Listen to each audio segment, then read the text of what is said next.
주일 오후 예배에 나오신 여러분을 주님의 이름으로 환영합니다. 이 시간도 하나님의 은혜를 기대하고 사모하는 마음으로 예배의 자리를 지키시고 나오신 여러분에게 하나님께서 꼭 필요한 말씀과 은혜를 허락하여 주시길 소망합니다. 오늘 함께 나눌 말씀의 제목은 지혜롭고 충만하게입니다. 대한민국 국민이라면 누구나 감당해야 하는 6가지의 의무가 있습니다. 자녀에게 법이 정한 교육을 받게 해야 하는 교육의 의무, 세금에 관한 납세의 의무, 일에 대한 근로의 의무, 개인의 재산권의 행사는 공공의 이익이 되어야 한다는 재산권 행사의 의무, 환경을 지켜야 하는 환경 보전 또한 국민의 의무라고 합니다. 마지막으로 외부로부터 국가의 정치적 독립성과 영토를 보호해야 한다는 국방의 의무가 있습니다. 이 6가지는 성별이나 지위 고하와 관계없이 국민 모두에게 주어진 것으로 반드시 지켜야 하는 책임입니다. 내가 대한민국의 국민이기 때문입니다. 이 중에 국방의 의무는 국민 모두가 감당해야 하고 그렇게 하고 있는 것이지만 보통은 남성이 성인이 되면 병역을 이행하는 것을 떠올리게 됩니다. 흔히 말하는 입대를 하게 되는 것입니다. 육해공을 비롯하여 다양한 형태와 방법으로 군 복무를 합니다. 이를 위하여 때가 되면 훈련소에 입소하여 군 생활을 시작하게 되는 것입니다. 이때 새롭게 배우는 것들이 있습니다. 아주 기초적인 것부터 맡은 바 임무를 잘 수행할 수 있도록 맞춤 교육을 받는 것입니다. 가령 군대에 들어가면 걷는 방법부터 새로 배우게 됩니다. 왼발, 왼발, 왼발, 구령에 맞춰서 절도 있게 손과 발이 교차되도록 걷는 것, 사실은 배우지 않아도 이미 잘 해왔던 것입니다. 그러나 신기하게도 얼룩무늬의 군복을 입으면 왜인지 같은 손과 같은 발이 나가는 신기한 경험을 하게 되기도 합니다. 이렇게 새로 배우는 것 중에 복무신조라고 하는 것이 있습니다. 군마다 조금씩 다르기는 하지만 주된 내용은 군인으로서의 정체성을 상기시키며 그 자격에 맞게 마땅히 지켜야 할 책임에 대한 내용입니다. 얼마나 이 내용이 중요한지 숙소마다 액자로 만들어 걸어놓고 매일 저녁마다 다 같이 큰 소리로 암기합니다. 어느 순간에는 자판기처럼 누르면 뇌를 거치지 않고도 반사적으로 말하게 되는 것이지만 이 복무신조라고 하는 것은 나의 정체성과 그에 대한 책임을 기억하는 것이 얼마나 중요한지를 알려주는 한 예라고 할 수 있습니다. 왜냐하면 내가 누구인지 아는 사람, 나의 정체성과 책임을 분명하게 알고 있는 사람의 행동과 태도와 삶은 그렇지 않은 사람과 확연히 비교될 정도로 다를 수밖에 없기 때문입니다. 흥미로운 것은 그리스도인이라고 말하고 신앙인이라고 불리는 우리에게도 이 복무신조와 같은 행동 강령, 지침이 있다고 하는 것입니다. 그것을 우리는 성경이라고 부릅니다. 하나님께서 우리에게 주신 성경에는 믿음과 구원의 역사, 삶의 지혜가 담겨져 있을 뿐만 아니라 디모데후서 3장의 말씀처럼 성경은 읽는 자에게 내가 어떠한 사람인지를 깨닫게 하며 삶을 바르게 살아갈 방법을 알려주기 때문입니다. 디모데후서 3장 16절 17절입니다. 함께 읽겠습니다. 모든 성경은 하나님의 감동으로 된 것으로 교훈과 책망과 바르게 함과 의로 교육하기에 유익하니 이는 하나님의 사람으로 온전하게 하며 모든 선한 일을 행할 능력을 갖추게 하려 함이라. 아멘. 오늘을 살아가는 우리가 누구이며 어떻게 살아가야 하는지를 매우 분명하게 제시해 주는 것이 성경이라는 것입니다.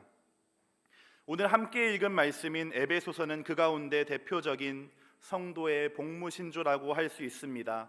크게 1에서 3장과 4에서 6장으로 나눌 수 있는 에베소서의 내용이 한 사람이 구원받는 과정과 그렇게 구원받은 성도가 어떻게 살아야 하는지를 구체적으로 알려주고 있기 때문입니다.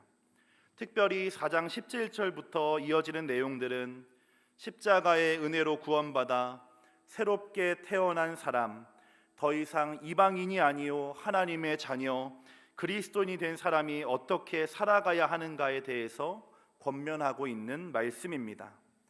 바울의 이 권면을 요약하면 오늘 제목과 같습니다. 지혜롭고 충만하게. 함께 고백해 보겠습니다. 지혜롭고 충만하게.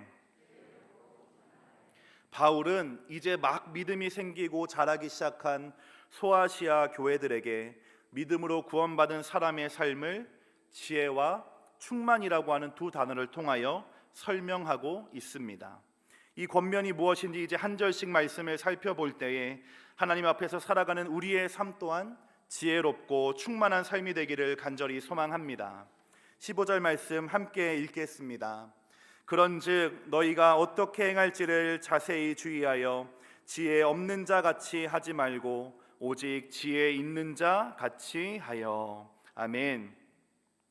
그런즉이라는 말로 시작하는 이 말씀은 8절에서 알 수 있듯이 이전에는 어둠이요 불순종의 자녀였으나 구속하신 은혜로 빛의 자녀가 된 성도들에게 다음과 같이 살아야 한다고 말합니다.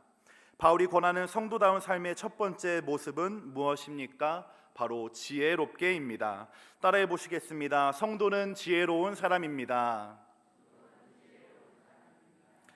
성경에서 이 지혜가 무엇인지를 단적으로 보여주는 말씀이 반석 위에 지은 집 이야기입니다. 이 이야기에 등장하는 두 사람은 같은 지역 비슷한 위치에 집을 짓게 되었습니다. 이때 지혜로운 사람은 반석 위에 집을 지었습니다. 반대로 어리석은 사람은 모래 위에 집을 지었습니다. 두 사람의 집은 겉모양뿐만 아니라 내부의 인테리어와 집기들까지 당시에 유행하는 것들로 비슷하게 지어졌을 것입니다. 그러나 한 가지가 달랐습니다. 그리고 이 다른 한 가지 때문에 두 사람의 운명이 전혀 다르게 변하게 되었습니다. 지혜롭다라고 하는 말은 신중하고 사려 깊으며 분별력이 있다는 것입니다. 신중하고 사려 깊으며 분별력이 있다. 지혜란 무엇입니까? 삶의 경험을 통하여 얻어지기도 하지만 기본적으로는 충분히 살펴보고 고려하여서 선택하고 결정하는 태도를 의미합니다. 반대로 어리석다는 것은 신중하지 않고 성급하며 더 나아가서는 불경건하고 신앙적이지 않다는 의미까지 담고 있습니다.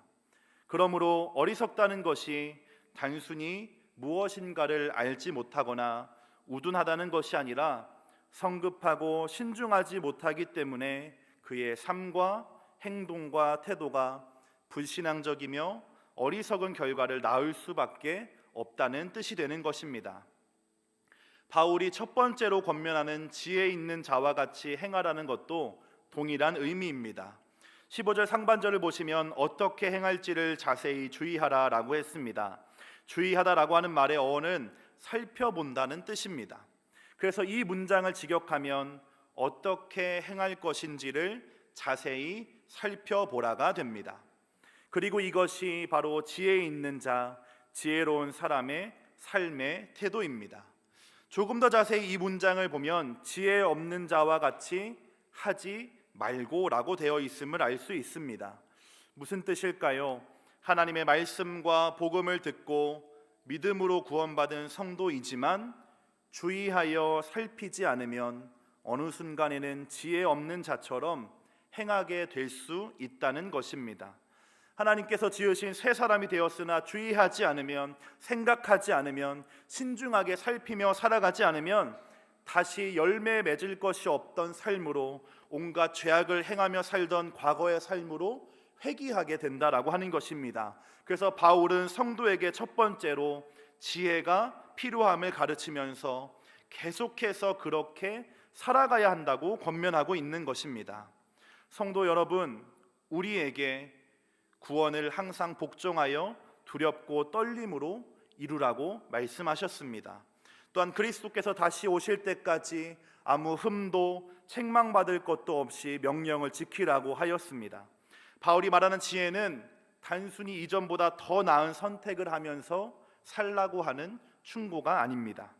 하나님께서 믿음으로 주신 구원이라는 선물을 끝까지 간직하며 살아가기 위해서 성도에게 반드시 필요한 필수적인 요소라고 하는 것입니다. 그렇다면 이제 지혜로운 삶이란 구체적으로 어떤 의미인지 함께 보도록 하겠습니다. 16절입니다. 함께 읽겠습니다. 세월을 아끼라 때가 악하니라. 아멘. 악하다고 말하는 이 시대에서 지혜로운 사람의 모습은 세월을 아끼는 것입니다. 세월을 아낄 수 있는 것은 매 순간 내가 어떻게 말하고 어떻게 행동해야 하는지를 신중하게 결정했기 때문에 가능한 일입니다. 각주에는 이 구절을 기회를 사라는 말로 번역할 수 있음을 알려주고 있습니다. 왜냐하면 이 아낀다라고 하는 말이 절약한다는 뜻이 아니라 값을 주고 샀다고 하는 뜻이기 때문입니다. 지혜로운 사람, 세월을 아끼는 성도는 어떤 사람이라는 뜻입니까? 지금도 쉬지 않고 1초씩 흘러가고 있는 이 시간에 끌려가는 사람이 아니라 하나님께서 내게 주신 매일 매 순간이 카이로스라고 하는 하나님의 때인 줄 믿는 사람이고 나의 매 순간을 그러한 시간으로 만드는 사람이라는 뜻입니다. 그것을 위하여 내가 지불해야 하는 노력이나 희생, 재화와 같은 대가가 있다면 합당한 값을 치르면서까지 시간의 종이 되어 살아가는 것이 아니라 시간의 주인으로 하나님 내게 맡겨진 시간의 청지기가 되어 살아가는 것이 바로 세월을 아끼는 지혜로운 사람의 모습이라고 하는 것입니다. 소일거리라고 하는 단어가 있습니다. 이 단어는 소소한 일거리라는 뜻이 아니라 사라질 소자에 날 일자를 쓰는 단어입니다. 그럭저럭 세월을 보내기 위하여 심심풀이로 하는 일 또는 하루라고 하는 시간을 없애며 살아가는 삶을 의미하는 것이 소일거리입니다. 지혜 없는 사람의 모습은 바로 이 소일거리를 하며 살아가는 모습과 별반 다르지 않습니다. 나의 삶을 하나님의 때로 생각하고 살아가는 것이 아니라 하루를 그저 흘려보내며 사는 것, 나의 하루를 소멸하며 사는 것이 지혜 없는 자의 모습이기 때문입니다. 그러하기에 성도의 삶은 이 소일거리와 같은 삶이 되어서는 안 되는 것입니다. 그러하기 위하여 우리에게 필요한 것은 하나님의 뜻이 무엇인지 알고 이해하는 것이다 라고 17절은 우리에게 알려주고 있습니다. 17절을 보시겠습니다. 그러므로 어리석은 자가 되지 말고 오직 주의 뜻이 무엇인가 이해하라. 아멘. 이해한다 라고 하는 말은 단순히 정보를 습득하거나 알게 되었다, 인지했다라고 하는 의미가 아닙니다. 본문이 말하는 이해라고 하는 것은 내가 알고자 하는 대상과 마음이 이어지고 합해져서 상대방의 깊은 것까지 알게 되었다라고 하는 의미이기 때문입니다. 그러므로 하나님의 뜻이 무엇인지 이해한다라고 하는 말씀은 하나님의 뜻이 무엇인지 내용을 아는 것에서 그치는 것이 아니라 하나님의 마음과 내 마음이 하나가 되는 것, 그래서 그 뜻만이 아니라 그렇게 말씀하시고 명령하신 하나님의 마음까지 알게 되었다라고 하는 의미가 되는 것입니다. 성도 여러분, 저와 여러분이 이와 같이 하나님의 뜻을 이해하게 되기를 소망합니다. 그렇다면 이 하나님의 뜻, 하나님의 마음은 어떻게 알 수 있을까요? 사실은 이것이 성도들에게, 신앙인들에게 가장 큰 고민이고 숙제이며 소망일지 모르겠습니다. 어떤 사람들은 오랜 시간 공들여서 기도하면 하나님의 뜻을 알 수 있을 것이다 생각하기도 했습니다. 또 누군가는 특별한 헌신이나 고행을 통하여 하나님의 뜻을 알 수 있을 것이라 생각하기도 했습니다. 그러나 오늘 우리에게 주시는 분명한 하나님의 마음이며 뜻은 성경 66권을 통하여 이미 계시가 되었음을 믿으시기 바랍니다.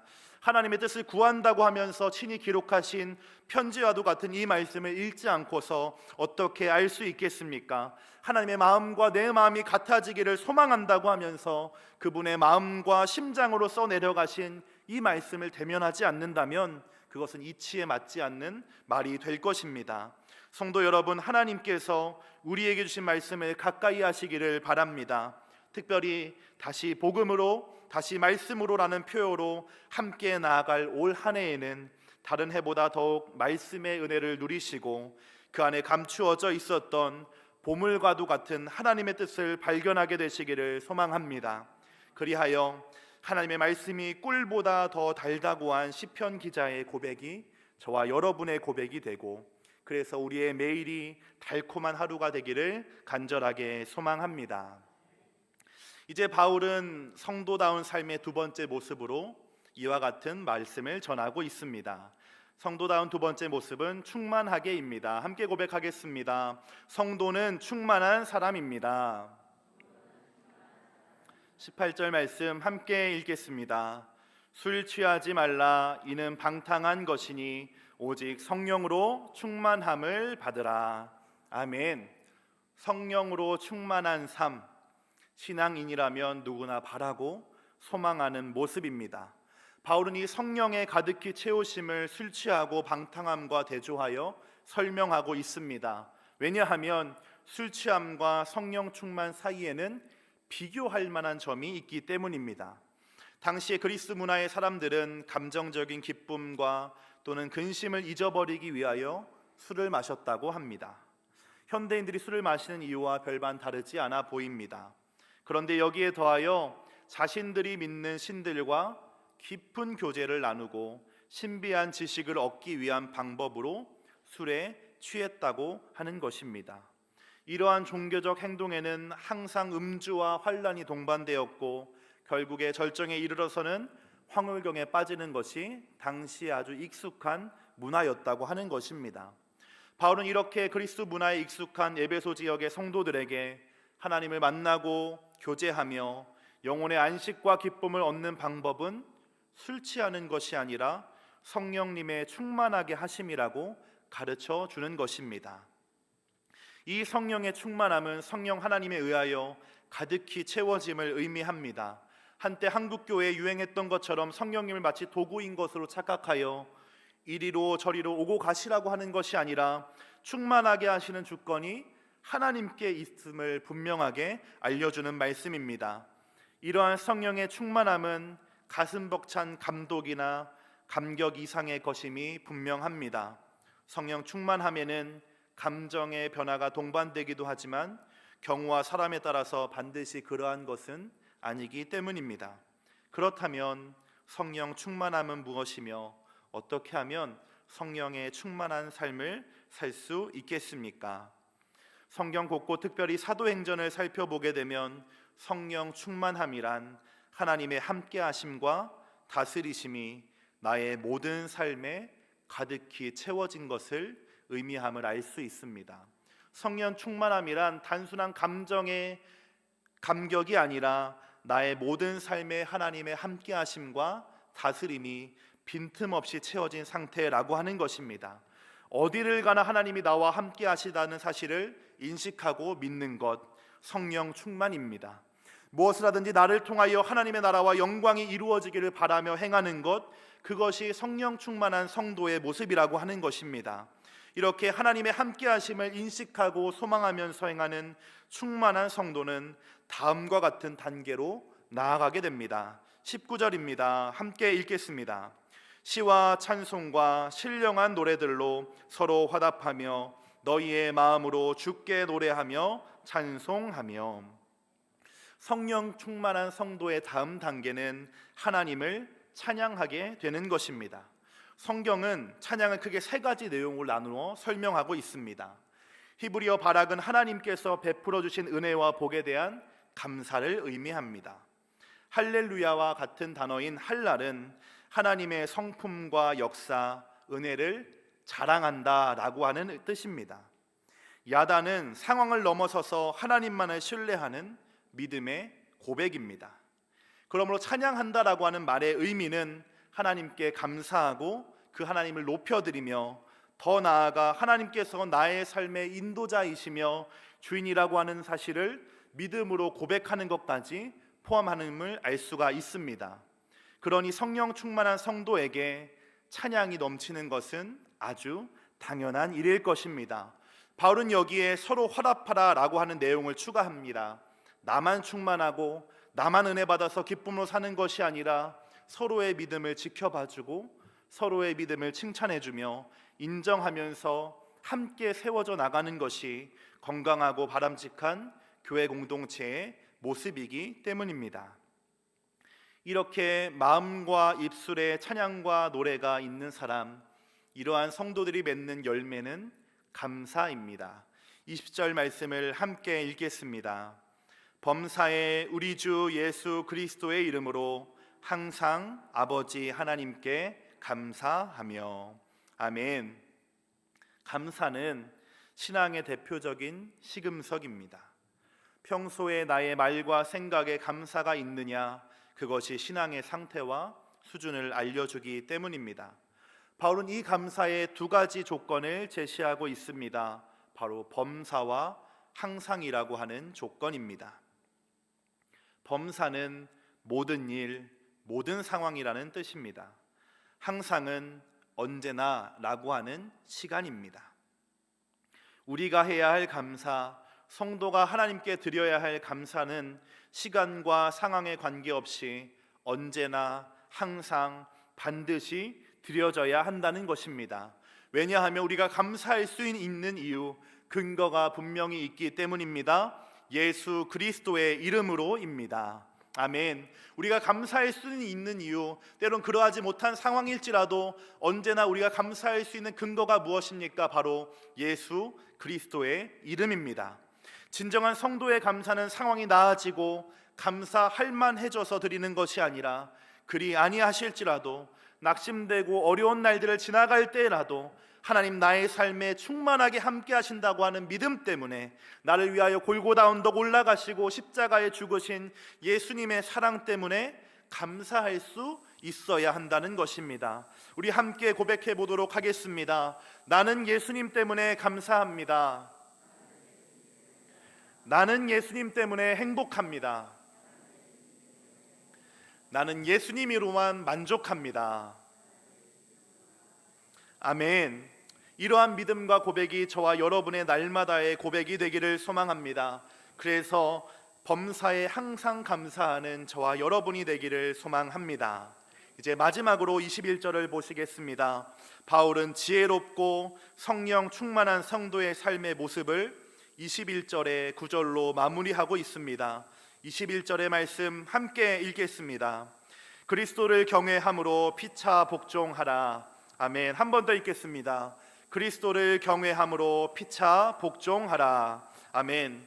상호간의 복종과 섬김은 자기를 비우신 예수님의 모범을 따르는 것이며, 오늘 말씀에 따르면 성령으로 충만한 사람, 지혜로운 성도만이 맺을 수 있는 하나님의 열매입니다.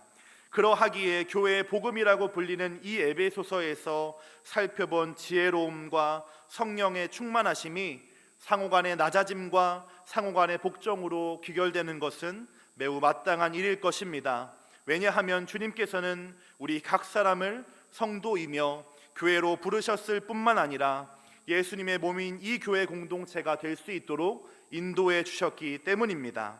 그러므로 지혜롭고 충만하신 성도 여러분, 우리 모두의 모습이 지혜와 충만을 넘어서서 서로에게 감사와 신뢰를 나누어 주며 섬기는 삶이 되기를 간절하게 소망합니다. 바울은 오늘 우리에게 참된 성도의 삶, 성도로서의 복무 신조로서 두 가지를 알려주고 있습니다. 바로 지혜롭고 충만하라는 것입니다. 매사에 신중하고 분별력 있게 행하되 그 판단의 기준을 나의 지식이나 경험에 두는 것이 아니라 하나님 말씀에 두는 것이 지혜입니다. 하나님께서 나의 삶의 모든 순간에 함께 하시면서 지키시고 다스리고 계시다는 사실을 믿는 것, 이것이 성령의 충만함입니다. 이러한 삶은 마음이 담겨진 찬양으로, 모든 일에 하나님을 인정하고 높이는 감사로 이어지는 줄 믿습니다.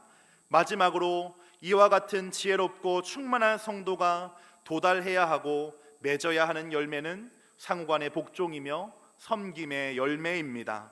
하나님 내게 주신 지혜로 내게 있는 것이 내 것이 아님을 깨달았기 때문에 내어줄 수 있고 나누어 줄 수 있고 양보할 수 있습니다.